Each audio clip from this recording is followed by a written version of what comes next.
Hello viewers, स्वागत है आप लोग का हमारे YouTube channel Junaid study centre में। बहुत से व्यूअर्स ने हमसे कहा था आगरा के साथ मिल करके कि एलसीएम और एचसीएफ के बारे में हम लोगों की जानकारी थोड़ा सा बेसिक कंसेप्ट कमज़ोर है, जिसकी वजह से और भी वीडियोज भी समझ में नहीं आ रहे हैं। तो आप हमको बेसिक से थोड़ा सा जानकारी दें, बेसिक बताएं और शुरुआत से बताएं। तो मैं उन लोगों के मांग को ध्यान में रखते हुए और मैं चाहूँगा कि आप लोग को एलसीएम और एचसीएफ के बारे में बिल्कुल बेसिक कंसेप्ट से बताऊं। उन लोगों ने हमसे आग्रह किया था कि बिहार में 26,000 जो है सो शिक्षकों की बहाली होनी है, और बिहार में 1,78,000 लगभग शिक्षकों की बहाली होनी है, और झारखंड में 26,000 शिक्षकों की बहाली होनी है। तो उसके मद्देनज़र जो है वो लोग तैयारी करना चाह रहे थे और फिर बोले थे कि ज़रा साहब हमको बेसिक से बताएं ताकि हमारे कंसेप्ट क्लियर हो और हम जो है सो क्वेश्चंस को आसानी से हल कर सकें। तो आते हैं, आपको बेसिक्स जानकारी देते हैं बिल्कुल मासा के बारे में। ये मासा और लासा के बारे में आज बेसिक जानकारी आप लोग को बताएंगे, शुरुआती जानकारी। तो मासा क्या होता है और लासा क्या होता है, एचसीएफ और एलसीएम के बारे में। तो आइए आज मेरा इसी पर चर्चा रहेगा और आप लोग देखेंगे, इससे लाभ उठाएंगे और फिर मैं आगे आप लोगों को और भी वीडियो आप लोगों के लिए बनाऊंगा, जिसको आप लोग देखेंगे और लाभ उठाएंगे। तो मैं आप लोगों को यहाँ पर बताना चाहूँगा कि मासा और लासा के बारे में। तो ये उन लोगों ने बताया था कि शुरू से बताएं, तो हम ये मासा निकालने के लिए शुरू से बताएंगे। और आप लोगों ने आप लोग जो है सो कभी देखा होगा कहीं पर कि एक विधि, या हो सकता है कोई दो विधि बताए होंगे। हम आप लोगों को 3 विधियों से मासा और लासा कैसे निकालते हैं उसके बारे में मैं बताऊँगा आज। तो ये विधि जो है, मेरा पहला विधि होगा भाग विधि। ये भाग विधि से हम आप लोगों को लासा और मासा ज्ञात करने के लिए बताएंगे कि कैसे हम लोग भाग विधि से लासा और मासा ज्ञात कर सकते हैं। दूसरा हमारा होगा वो अभाज्य गुणनखंडन विधि, अभाज्य गुणनखंडन विधि, अभाज्य गुणनखंडन विधि। और चौथा विधि जो है वो मेरा गुणनखंड विधि होगा, गुणनखंड विधि का उपयोग करेंगे। तीसरा जो है मेरा पहला भाग विधि, दूसरा अभाज्य गुणनखंड विधि से, और तीसरा जो है सो वो गुणनखंड विधि से उसका उपयोग करेंगे हम लोग, और जानेंगे कि कैसे हम लोग किसी भी संख्या का लासा और मासा ज्ञात कर सकते हैं। लेकिन थोड़ा सा मैं चाहूँगा कि आप लोगों को वीडियो को आप मेरा देखेंगे, थोड़ा सा मैं चाहूँगा कि आप लोगों को लासा के बारे में बता दें ताकि क्लियर हो जाए कि मासा क्या चीज़ होता है और लासा क्या चीज़ होता है। तो आइए हम पहले चर्चा करते हैं, मासा के बारे में चर्चा करते हैं पहले कि मासा क्या होता है। तो मासा दो या दो से अधिक संख्या का, दो संख्या या दो से अधिक संख्याओं के वैसे गुणनखंड जिनसे दी गई संख्या पूरी तरह से विभाजित हो जाती है और वो सबसे बड़े होते हैं। या हम इसको इस तरह से कह सकते हैं कि दो या दो से अधिक संख्याओं के वैसे सबसे बड़े गुणनखंड, बड़े से बड़े गुणनखंड, बड़े से बड़े उभयनिष्ठ गुणनखंड कह सकते हैं, या बड़े से बड़े गुणनखंड जिससे दी गई संख्या पूरी तरह से विभाजित हो जाती है, तो उस संख्या को हम कहेंगे, उसका उन संख्याओं का मासा कहेंगे। और जैसे हम आप लोग को फॉर एग्जांपल यहाँ पर हम ले रहे हैं 3 संख्या ले रहे हैं, 16 है, 12 है, 16 है और 24 है। ये हम लोग लेते हैं 3 संख्या। तो मैंने कहा था कि दो या दो से अधिक संख्याओं के वैसे गुणनखंड, अगर हम इन तीनों का गुणनखंड अगर लेते हैं, तो तीनों का गुणनखंड हमको अगर देखते हैं तो 1, 2, 3, 12 का गुणनखंड अगर हम लेंगे तो देखते हैं यहाँ पर क्या क्या होता है। सो 12 के गुणनखंड, ये इस तरह से हम लोग 12 के गुणनखंड क्या क्या है, तो आइए इसको देखते हैं। 12 के 1 है, 2 है, 3 से भी 12 विभाजित है, 4 से है, 6 से विभाजित है, और फिर 12 से जो है सो 12 विभाजित है। इसी तरह से 16 के गुणनखंड अगर लेते हैं हम लोग, 16 के गुणनखंड, तो 16 में हम लोग देखते हैं कौन सी संख्या से 16 विभाजित होती है। तो 1 है, 1 से 2 से, 4 से, और फिर उसी तरह से 8 से, और फिर उसी तरह से 16 से जो ये 16 विभाजित हो जाता है। फिर 24 के गुणनखंड लेते हैं, तो 24 के गुणनखंड, तो 24 के गुणनखंड लेंगे तो 24 का हो जाएगा 1 से, ये विभाजित है, 2 से विभाजित है, 3 से भी विभाजित है, 4 से विभाजित है, 6 से भी विभाजित 24, और उसी तरह से 8 से विभाजित है, फिर 12 से विभाजित है, और फिर लास्ट में 24 से विभाजित है।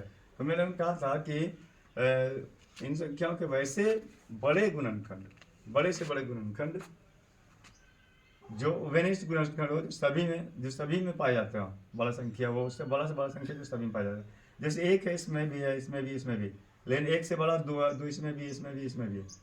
तीन है, इसमें भी, इसमें है, लेकिन इसमें यहाँ पर नहीं आ रहा 16 में। चार है, 12 का भी गुणनखंड है, 16 का भी है, और फिर 24 का भी गुणनखंड है। 6 जो है इसी तरह से हम लोग देखते हैं। तो यहाँ पर हमको पता चलता है कि 4 एक ऐसा बड़ा से बड़ा गुणनखंड है। वैसे गुणनखंड 2 भी है और 1 भी है, लेकिन जो सभी के, इन सभी का गुणनखंड है, मगर बड़ा से बड़ा वेनिस्ट गुणनखंड जो सभी में पाया जा रहा हो, तो बड़ा से बड़ा गुणनखंड हमको यहाँ पर 4 प्राप्त होता है। तो ये क्या है हमारा जो है, सो 4 इसका मासा हो जाएगा। तो संख्या दी गई, संख्या है, संख्या के समूह है ना, समूह का मासा उनके वैसे वेनिस्ट, बड़े से बड़े वेनिस्ट गुणनखंड होते हैं जो इन संख्याओं को पूरी तरह से विभाजित कर दे, तो उसको हम लोग कहेंगे, उसका मासा कहेंगे। और फिर उसी तरह से हम लोग लासा में देखते हैं। लासा में क्या होता है, लासा में देखेंगे हम लोग लघुत्तम समापत्ति क्या है। तो दो या दो से अधिक संख्याओं के, दो या दो से अधिक संख्याओं के वैसे सबसे छोटे गुणज, वैसे सबसे छोटे गुणज जो दी गई संख्याओं से पूरी तरह से विभाजित हो जाती है, उसको हम लोग कहेंगे उसका लघुत्तम समापत्ति। जैसे यहाँ पर हम 12 लेते हैं, 16, 24 लेते हैं, तो 12 का गुणज अगर लेंगे हम लोग, 12 का गुणज, 12 के गुणज, तो यहाँ पर 12 के गुणज क्या प्राप्त होंगे हमारे, 12, 24, 36, 48। 16 के लेंगे तो 16 के गुणज लेंगे हम, तो क्या प्राप्त होंगे हमारे, तो 16, 32, 48, 64, इस टाइप से। 24 के गुणज, 24 के गुणज अगर लेंगे हम लोग, तो क्या प्राप्त होगा, 24, 48 और 72 और फिर 96, इस टाइप से ये प्राप्त होगा हमको ये। लेकिन मैंने कहा था कि दी गई संख्याओं के सबसे छोटे से छोटे वेनिस्ट गुणज को हम कहेंगे उसका लघुत्तम समापवर्ती। तो यहाँ पर छोटा से छोटा अगर लेंगे हम लोग, तो देखते हैं कि छोटा से जो तीनों में वेनिस्ट है, तीनों में पाया जा रहा है।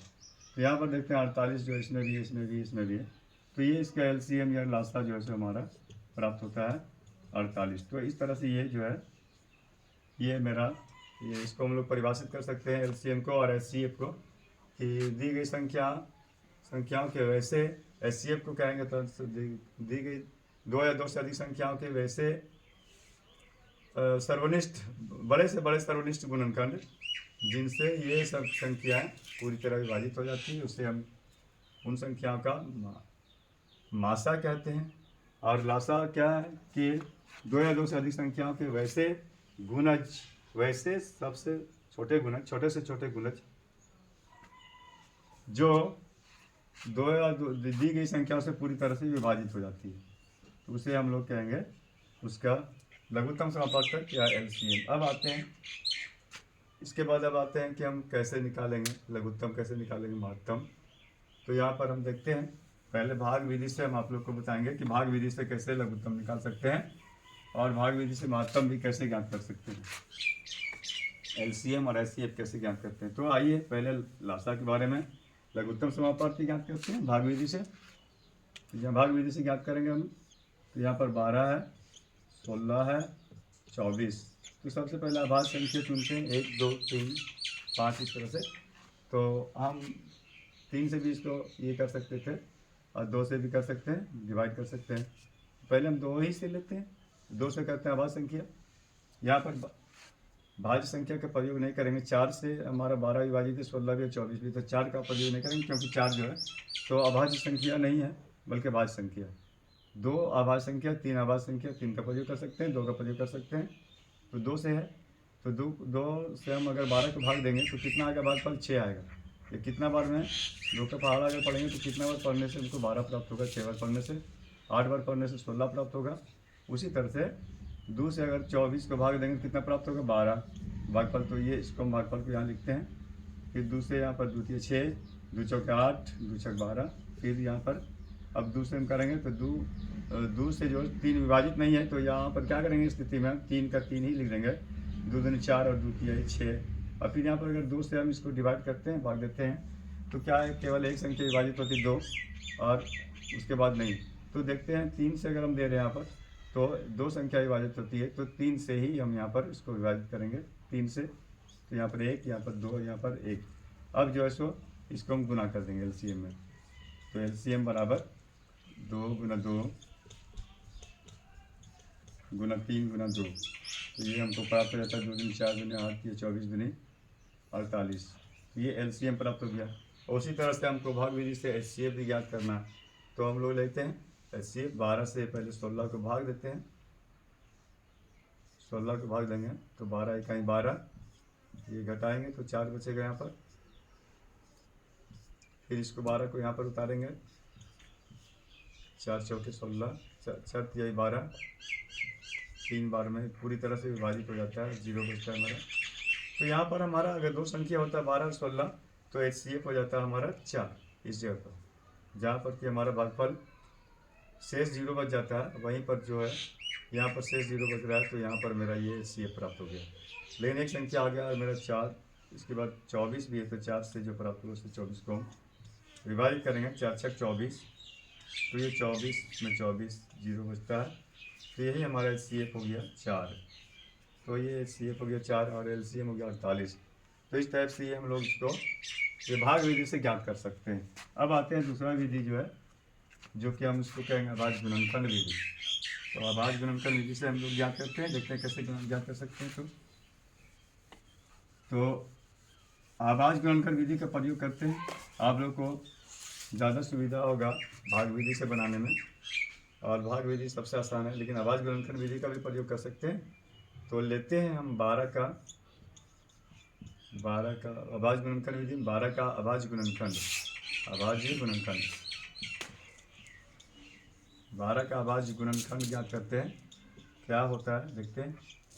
तो 12 का अभाज्य गुणनखंड 2 दूनी 4 तिहाई 12। उसी तरह से 16 का लेते हैं, 16 का अभाज्य गुणनखंड, 16 का अभाज्य गुणनखंड लेते हैं। तो इसको देखते हैं। तो 16 का 2 दूनी 4 दूनी 8 दूनी 16, ये हो गया। और उसी तरह से 24 का अभाज्य गुणनखंड, 24 का अभाज्य गुणनखंड, 24 का अभाज्य गुणनखंड देखते हैं कितना होता है। तो इसको लेते हैं हम पहले, उसके बाद तो 24 का यहाँ लिखते हैं 2 दूनी 4 दूनी 8 तिहाई 24, ये। अब यहाँ पर हम लेंगे, इसका प्रयोग मासा में भी कर सकते हैं और लासा में भी कर सकते हैं। तो हम आते हैं मासा में पहले, एचसीएफ मासा में। मासा कैसे ज्ञात करेंगे। तो यहाँ पर मासा ज्ञात करने के लिए क्या होता है कि जो संख्या तीनों में बेनिष्ठ मिल रहा है, तीनों में उसको हम लोग जो है ले लेते हैं। तो ये 2 हमारे तीनों में प्राप्त है इस तरह से। तो इसका मासा हो जाएगा ये 2 गुना 2। चूँकि ये 2 यहाँ पर इसमें है, इसमें है, लेकिन फिर इसमें 2 नहीं बच रहा, जिसको कि हम घेर सकते हैं, 2 घेर चुके थे। 3 इसमें भी इसमें है, लेकिन इसमें नहीं है, तो ये इतना लेंगे। और लासा जब लेने का रहेगा हमको, तो हम लासा भी इसी से ज्ञात कर सकते हैं एक साथ। तो लासा ज्ञात करने के लिए देखते हैं, दो प्रकार की संख्या है, एक 2 है और एक 3 है। तो इसमें क्या करेंगे व्यूअर्स कि इसमें 2 देखेंगे, 2 इसमें भी है, इसमें 2 तो 2 है, इसमें 2 है, 3 2 है, इसमें 2 है, 4 2 है। तो जिसमें ज़्यादा संख्या उसी को लेते हैं। इसमें 4 2 है, तो 4 2 उतार देंगे इसमें हम। 2 गुना 2 गुना 2 गुना 2, 4 2 था इसमें, हमको 4 2 मिला था, तो 4 2 ले लिए। उसके बाद देखते हैं 3 एक संख्या है, तो तीनों में नहीं मिल रहा, लेकिन किसी भी एक में भी अगर हो तो भी उसको हम लोग लिख लेते हैं लासा की स्थिति में। तो 3 यहाँ पर एक है, तो एक 3 लिख लेते हैं। तो ये मेरा जो है, और इसमें भी है, इसमें भी है, लेकिन फिर हम एक ही 3 लिखेंगे।